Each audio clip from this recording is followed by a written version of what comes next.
Os senhores telespectadores recordam-se que no nosso último programa, que foi praticamente todo passado em Bruges, comecei a contar a história dos portugueses na Flandres, a nossa mais velha amiga na Europa, a Flandres, um país com o qual andámos abraçados durante séculos.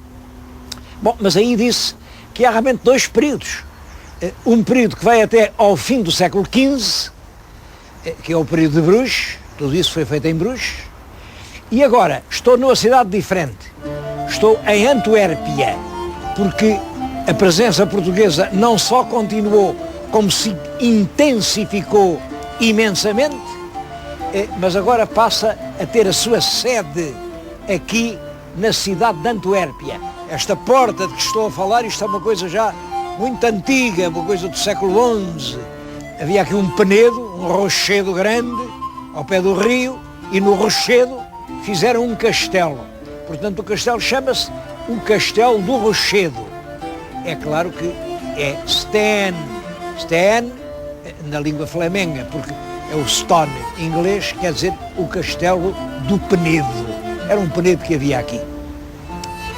As grandes figuras que dominam este segundo período, este século XVI e XVII, das relações dos portugueses com a Flandres, é o imperador Carlos V e sua mulher, a infanta e imperatriz Dona Isabel de Portugal, filha del rei Dom Manuel o Venturoso. Estou-lhes a dizer isto e naquela parede vêem duas figuras. Está um homem de pé com a espada, é o imperador Carlos V. Do outro lado há uma senhora, é a portuguesa Dona Isabel, imperatriz, e a mulher pela qual Carlos V se apaixonou. Isso é uma história muito bonita, porque o Carlos V casou com ela apenas por uma questão de dinheiro. Carlos V era poderosíssimo e, portanto, de certo modo, pôs o casamento em praça. Quem desse mais, casava com ele. Bom, nessa altura, Dom Manuel de Portugal dispunha de imensos recursos. Tínhamos nas mãos o principal negócio do mundo, que era o negócio das especiarias da Índia, e, portanto, Dom Manuel pôde cobrir todos os outros lances e ofereceu uma quantia fabulosa para o imperador casar com a filha. O imperador até foi, ia com a ideia de ir num dia, voltar no outro, fazer o casamento, mas não, porque aconteceu-lhe esta coisa. Apaixonou-se pela mulher. Foi ter com ela, ele esperava lá estar lá 2 dias e ficou lá 6 meses. Lá 6 meses, porque aquela portuguesa morena, carinhosa, diferente destas mulheres do norte, brancas, loiras e frias, distantes, que ele conhecia, aquela mulher deu-lhe volta ao coração. E o imperador Carlos V, que andou sempre pelo seu império a tentar impor o seu poder, declinava o governo da Espanha na mulher, na imperatriz Isabel, na grande portuguesa, filha del rei Dom Manuel. Isto tem muito a ver depois com a vida de Camões. É que esta Dona Isabel, quando casa com o imperador, levava um séquito de damas, mas para arranjar o dinheiro todo para o dote foi preciso um grande financeiro que veio aqui, esteve aqui na Flandres, falou com os mercadores e arranjou os montões de dinheiro que era preciso para dar ao imperador. E esse homem, o rei, para lhe pagar, ele tinha uma filhinha chamada Violante e fê-la dama da imperatriz. É por isso que os versos de Camões, quando fala à mulher de cabelos de ouro pela qual se apaixonou, mulher que domina toda a sua vida e toda a sua poesia lírica, ele chama-lhe constantemente dama. Era dama da imperatriz Isabel. Era a filha do tesoureiro-mor do reino de Portugal, Fernão de Álvares de Andrade. Agora queria-lhes mostrar o estuário do Rio, o estuário que ficou tão ligado à história de Portugal.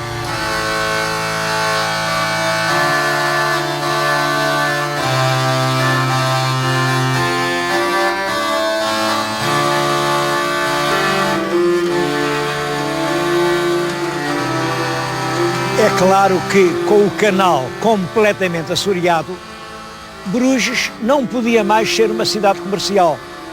E então os mercadores andaram à procura de um rio mais largo, um rio navegável, um rio onde os navios pudessem chegar. E não foi difícil. Não muito longe, a 100 km de Bruges, havia este magnífico estuário que estão a ver. Isto é o estuário do rio Escalda. Escalda em português. Os franceses chamam Escaut. É um estuário magnífico e é um rio profundo. O navio pode vir aqui. Daqui até ao Mar do Norte são 80 km.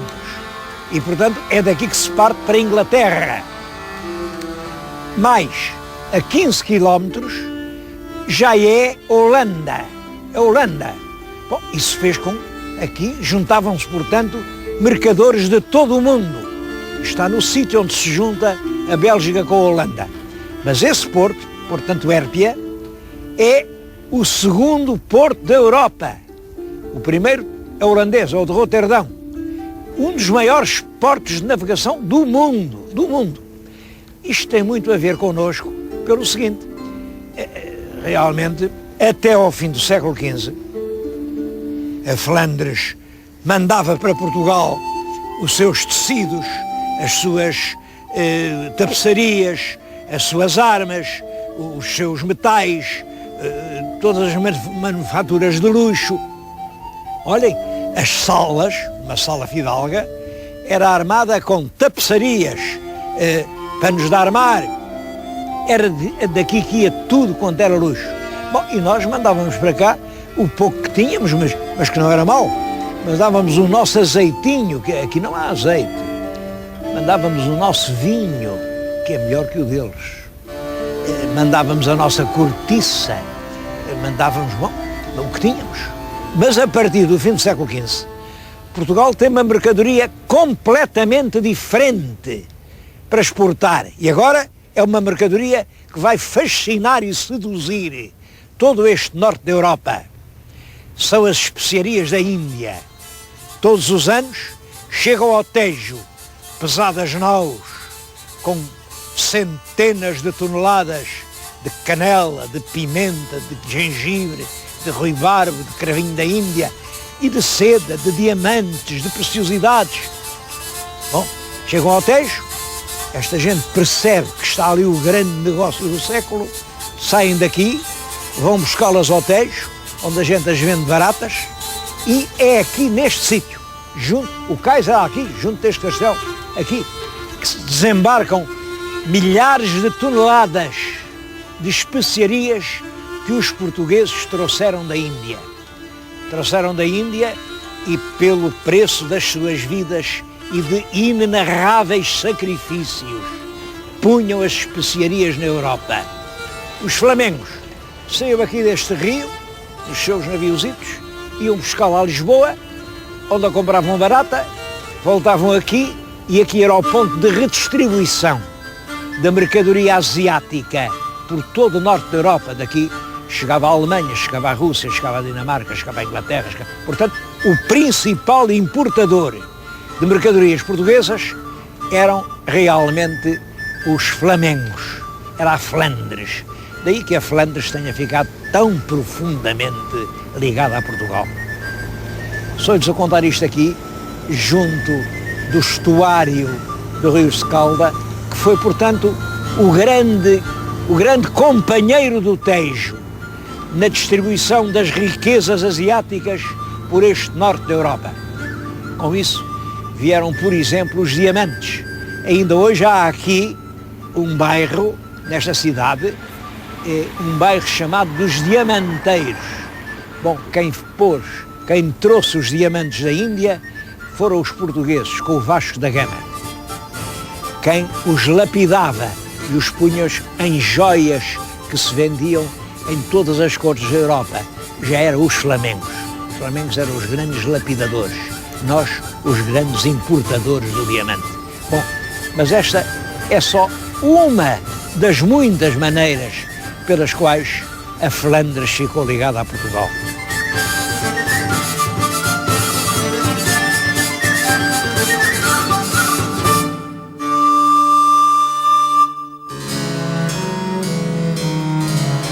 Era aqui neste castelo que se instalava o imperador Carlos V nas várias vezes que vinha a Flandres.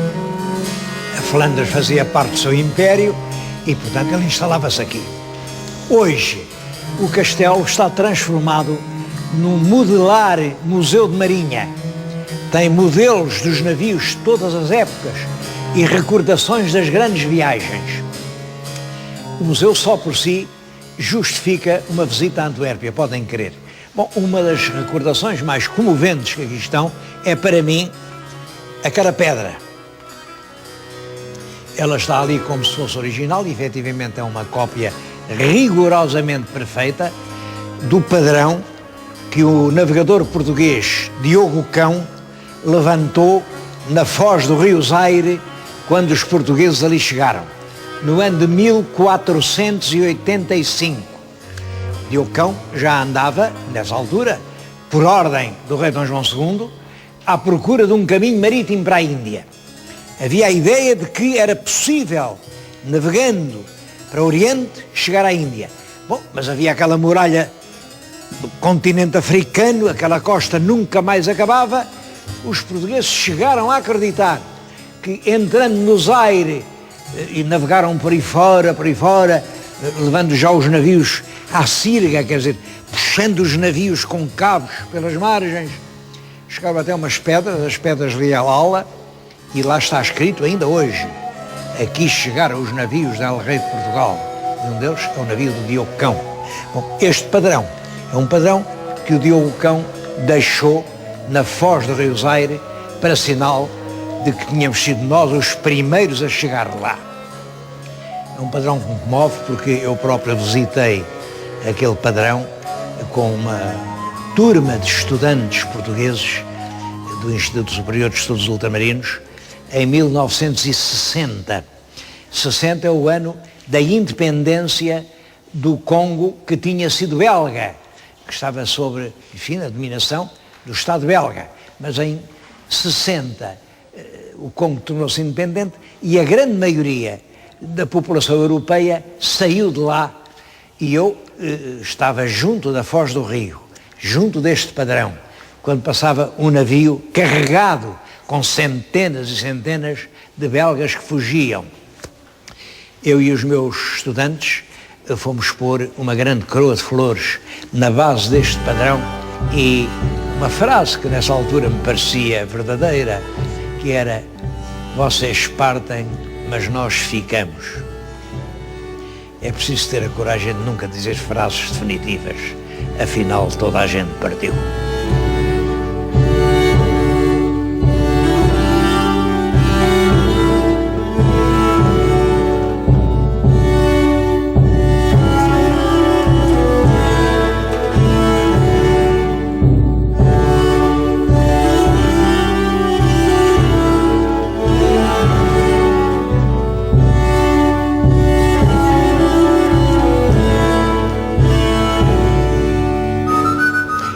Em frente agora do castelo, fizeram um monumento, também já é antigo, e que é muito curioso. Representa um gigante, é o gigante João. E na frente dele estão dois habitantes, que já vão a cambalear porque beberam demais. A bebida aqui era a genebra. A genebra é uma espécie de aguardente destilada a partir do trigo. Bom, e é imensamente alcoólica. Um deles até tem uma garrafa de genebra na mão. E já vão a cambalear. E acontece que aqui diziam, quando se já vai naquele estado, pode aparecer no caminho o grande João, que é um terror, é um medo. Não bebam, porque pode-lhes aparecer o grande João. Eu acho-me curioso isto, porque a mesma ideia continua a ser dada às pessoas. Só que agora diz-se: se conduzir, não beba. Era exatamente o mesmo recado. Se quer andar na rua, não beba, porque lhe pode aparecer o grande João.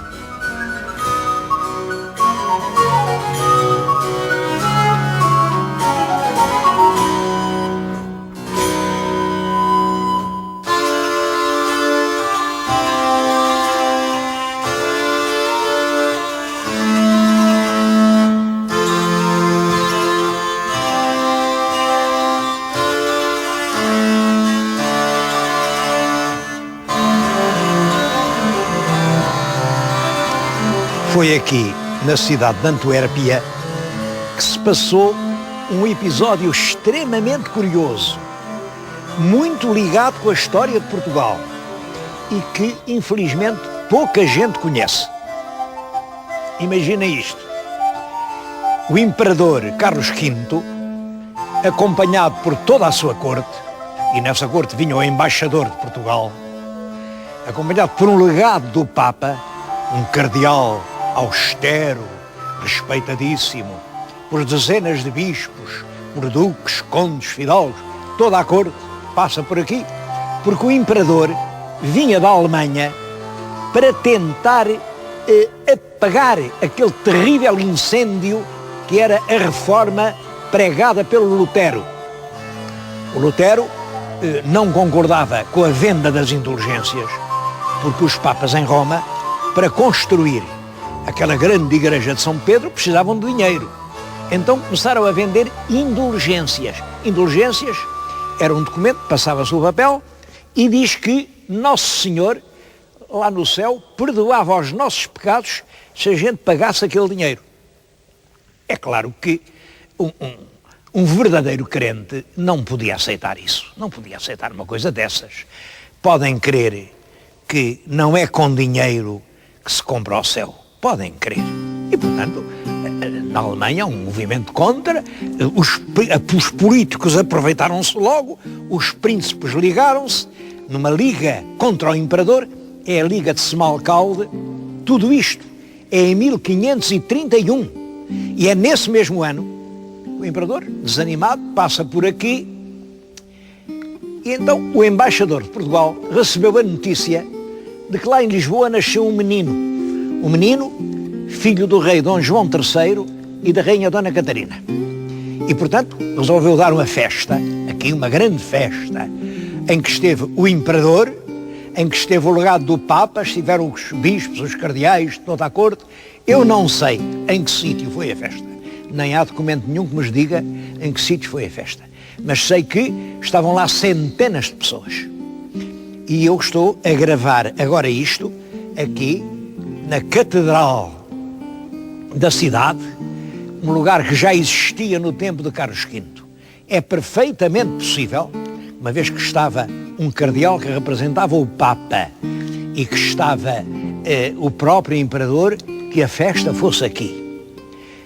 Então não é que o embaixador português tem uma ideia. Para fazer uma festa, representa um alto de Gil Vicente. Imaginem, um alto de Gil Vicente. Um alto que se perdeu completamente. Tinha o nome de Jubileu de Amores. Bom, mas a gente sabe qual era o tema. O tema era uma paródia cruel à venda das indulgências. Aparecia um palhaço, um ator, às cambalhotas, a vender as indulgências. Quem quer ir para o céu, toma lá, dá cá. A gente não sabe o texto, mas sabe que o tema era a venda das indulgências. E que era um cardeal quem vendia as indulgências.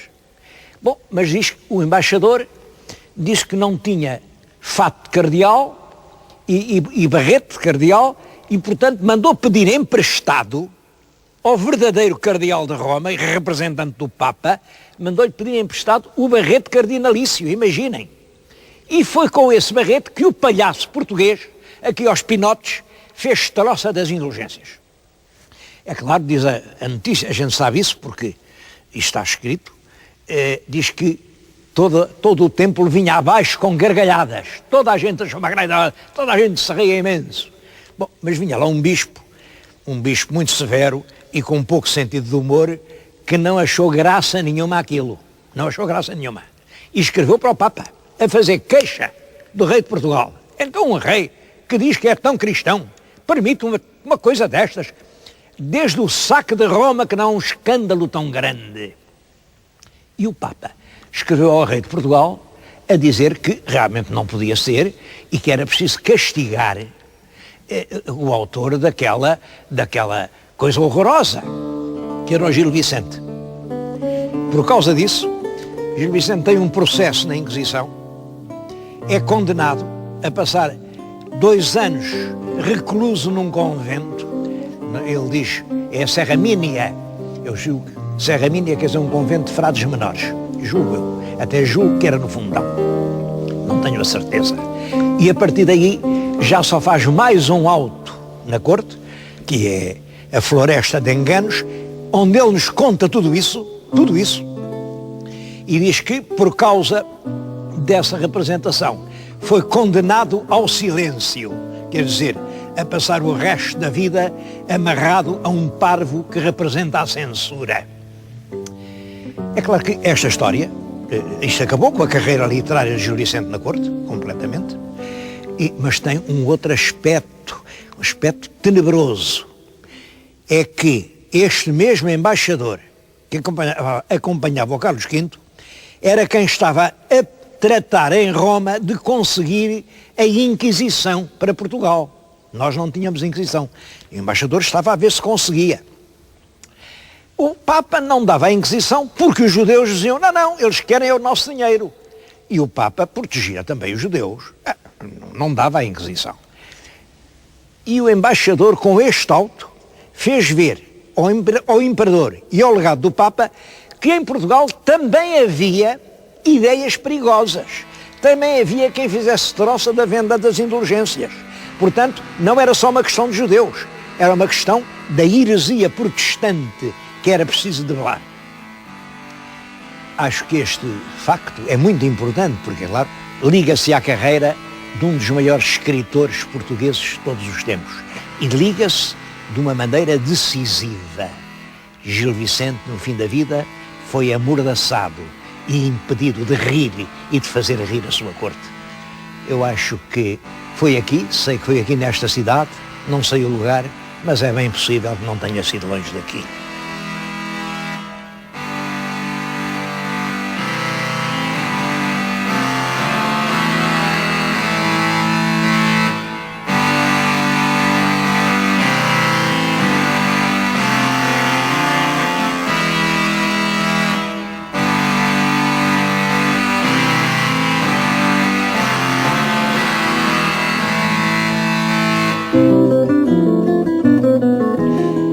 Alguns anos depois, o mesmo rei de Portugal, Dom João III, ofereceu à cidade de Antuérpia uma peça absolutamente preciosa.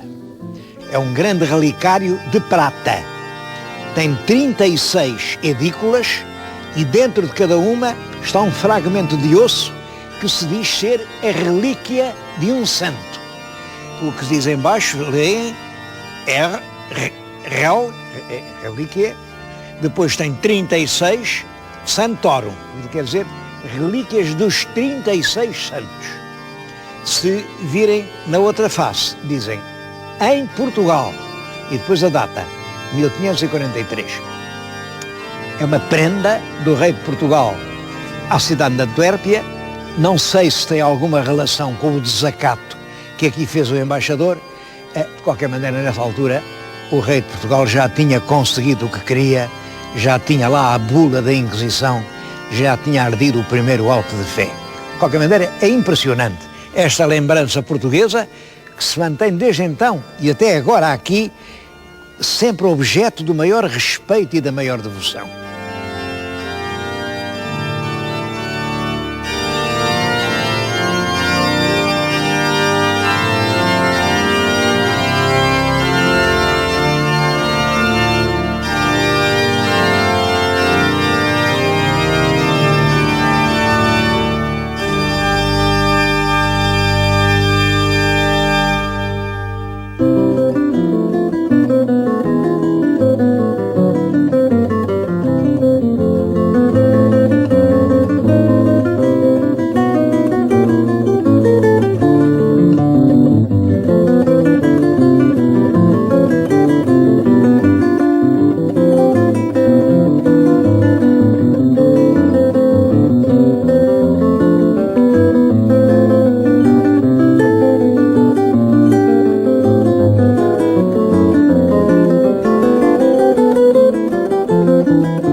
Com a morte de Carlos o Temerário, não acabou a presença portuguesa na Flandres. Pelo contrário,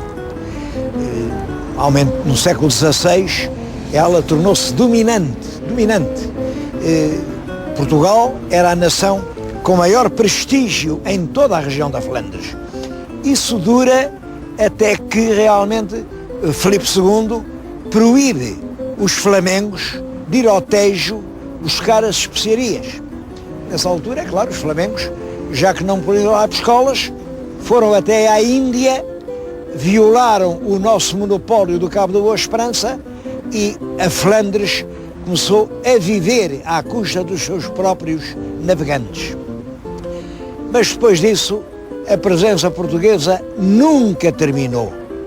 Ela vem até hoje. Olha, neste momento em que eu lhes estou a falar, vivem aqui na Bélgica.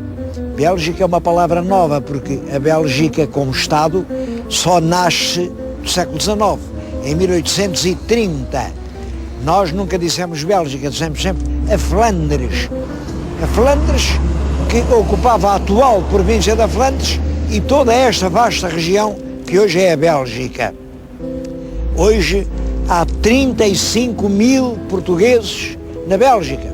Eu andei por aí, estive nos restaurantes deles, comi bacalhau vindo diretamente de Aveiro, pescada, mandada vir de Sesimbra, o vinho é o vinho do Dão ou do Alentejo, e até o pão que eles comem, até o pão, o amassam com farinha que mandam comprar nos celeiros alentejanos. É realmente emocionante ver essa vitalidade, essa unidade e esse extraordinário patriotismo dos portugueses dispersos pelo estrangeiro. Vim dizer-lhes isto aqui, diante da sede da Comissão Europeia. Este imenso edifício que veem é a sede da Comissão Europeia. É, portanto, o governo da Europa. E eu penso que a Europa praticou um ato de justiça ao escolher a Bélgica para instalar a sua capital. A Bélgica é de facto um país modelo, um país ordenado, progressivo, um país onde não se vê um sinal de desmazelo, onde tudo é atirado para a frente e onde a população tem um orgulho enorme de ter nascido onde nasceu. O patriotismo continua a ser a alma que faz deste pequeno país, que é a terça parte de Portugal, um dos países mais ricos e mais civilizados de toda a Europa. Um país exemplar. Oxalá nós lhe soubéssemos seguir o exemplo.